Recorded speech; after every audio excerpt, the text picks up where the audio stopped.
எமக்காக எமை படைத்துள்ளீரே. இயேசுவே இயேசுவே உம்மை அடைவதுவரை எம் இதயம் அமைதி கொள்ளாது. நன்றிகள் பல கூறி நாம் பாடுவோம் நாளும் நம்மை காக்கும் இறை இயேசுவை என்ற பாடல் வரிகள் நாம் தினமும் பாடினாலும் நன்றியால் துதிப்பாடு நம் இயேசுவை நாவாலே என்றும் பாடு என்ற பாடல் வரிகளை நாம் தினமும் பாடினாலும் நன்றி என்ற வார்த்தையின் முழு அர்த்தத்தை ஆழமாக நாம் உணர மறுக்கின்றோம். நமக்கு தேவைப்படும் போது பிறரை நாடுகின்றோம். ஆனால் நம்முடைய தேவை முடிந்த பிறகு ஒரு நன்றி கூட சொல்லாமல் அந்த இடத்தை விட்டு நகர்கின்றோம். ஒருவர் செய்த நன்றியை நாம் எப்பொழுதும் நாம் மறக்க கூடாது. அன்பார்ந்தவர்களே, இன்று நம் வாழ்வு மேம்பட நிறைய மனிதர்கள் நம் வாழ்விலே உதவி இருக்கின்றார்கள். ஆனால் நாம் அவர்களின் நன்றியை ஒரு பொருட்டாக எடுக்காத நிலைமையை நாம் பார்க்கின்றோம். அது மட்டுமல்லாமல் நம் கண்ணுக்கே தென்படாமல் நம்மை பார்த்து கண்காணித்து வரும் நம் கடவுளுக்கு நாம் நன்றியுள்ளவர்களாக விளங்குகிறோமா என்பதை இன்றைய நாளிலே சிந்திக்க உங்கள் அனைவரையும் அழைக்கின்றேன்.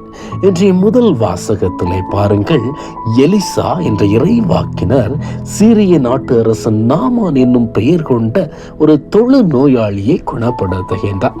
நாமான் எலிசாவுக்கு நன்றி செலுத்தும் வண்ணம் அவருக்கு அன்பளிப்பு வழங்குகின்றார். ஆனால் எலிசா அந்த அன்பளிப்பை வாங்க மறுத்த போது அவர் சொன்னார், இஸ்ராயேலின் கடவுள் ஒருவரே என்று அறிக்கையிடுகின்றார்.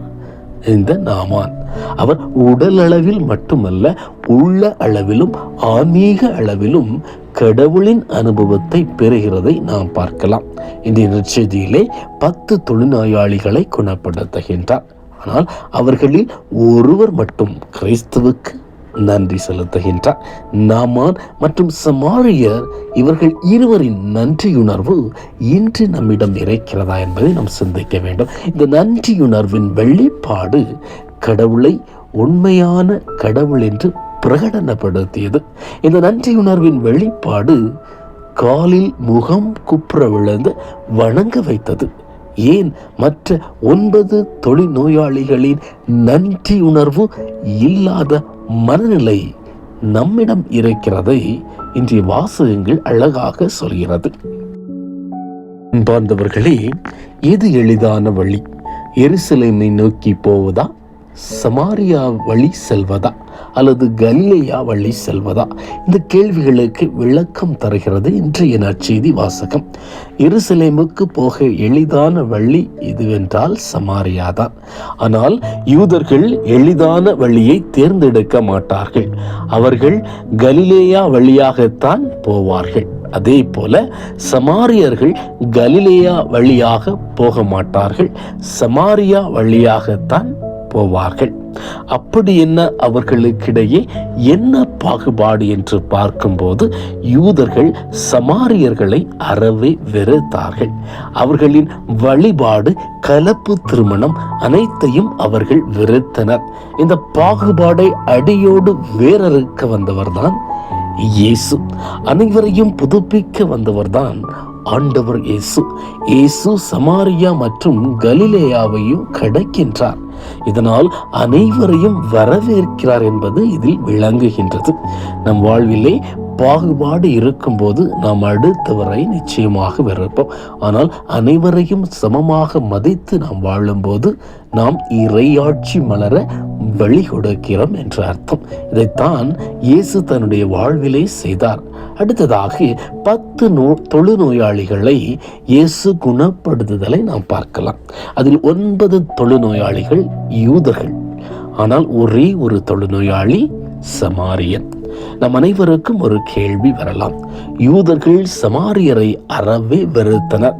அப்படி இருக்க எப்படி அவர்கள் ஒன்றாக வந்தார்கள் என்ற கேள்வி நம் மனதிலே எழும். அதை நாம் ஆராய்ந்து பார்க்கும்போது எதை வேண்டுமானாலும் நாம் தாங்கிக் கொண்டு நம் எதிரிகளுக்கு எதிராக செயல்படுவோம். ஆனால் வலி ஏற்படும் போது நாம் அனைவரும் ஒன்று சேர்ந்தால்தான் அந்த வலியானது நம்மை விட்டு நீங்கும். அப்படித்தான் துன்பங்கள் அவர்களை ஒன்றாக சேர்த்தது.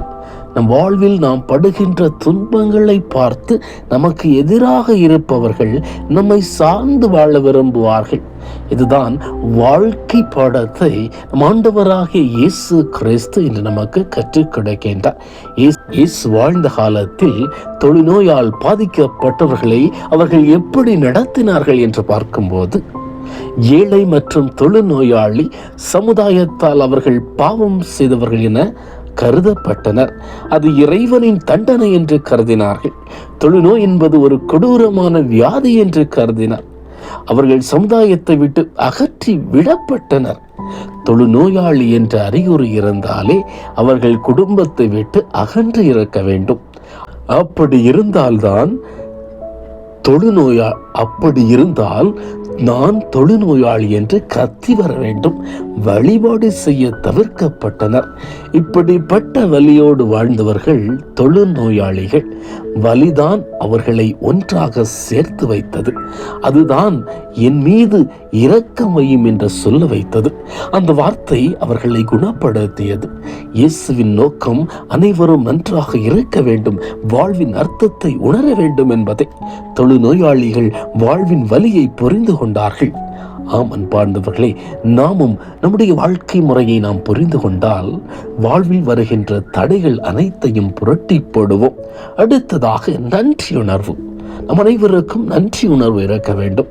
நாம் உடல் அளவில் மட்டும் நாம் சந்தோஷமாக இருந்தால் போதும், மற்றது எல்லாம் நான் சம்பாதிக்கும் பணம் என்னை பார்த்து கொள்ளும் என்ற சிந்தனையுடன் நாம் வாழ்கிறவர்களுக்கு இந்த சமாரியன் ஒரு சிறந்த உதாரணம். யூதர்கள் உடல் அளவில் மட்டும் குணமடைந்தால் போதும் என்று வாழ்ந்தனர். அவர்களின் வாழ்வு முறையும் அப்படித்தான் இருந்தது. ஆனால் சமாரியர் ஒட்டுமொத்த வாழ்க்கை முறையை மாற்றி அமைக்கின்றார். தான் பெற்ற வாழ்க்கையை மீண்டும் புதுப்பிக்கின்றார். எப்படி புதுப்பிக்கின்றார் என்றால் நன்றி சொல்வதன் மூலம் புதுப்பிக்கின்றார். இப்படித்தான் ஹென்ஸ் புரோஸ்ட் என்ற மறைபரப்பு பணியாளர் தன் வாழ்க்கையை வெறுத்து போயிருந்தார். குடும்பத்தில் சோதனை, வாழ்வில் சோதனை இருந்தாலும் தன்னை ஏற்றுக்கொண்டார். இருந்தாலும் அவர் வாழ்வில் வெற்றி கிடைக்கவில்லை. இப்படியாக ஒரு நாள் கோயிலில் சென்று திருப்பாடல் 107:1 எடுத்து வாசித்தார்.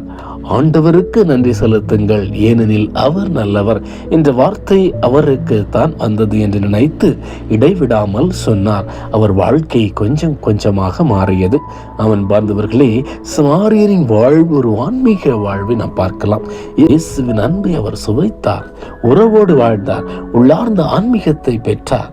நாம் அடுத்தவருக்கு நன்றி கூறும்போது அவரோடு நல்ல உறவை பெறுகின்றோம். வாழ்வில் பல அர்த்தங்களை சுவைக்கின்றோம்.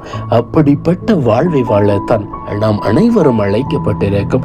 அது தன்றை 2ஆம் வாசகத்தில் இப்ப பவுல் அழகாக சொல்வார், நாம் அவரோடு இருந்தால் அவரோடு வாழ்வோம், அவரோடு நிலைத்திருந்தால் அவரோடு ஆட்சி செய்வோம்.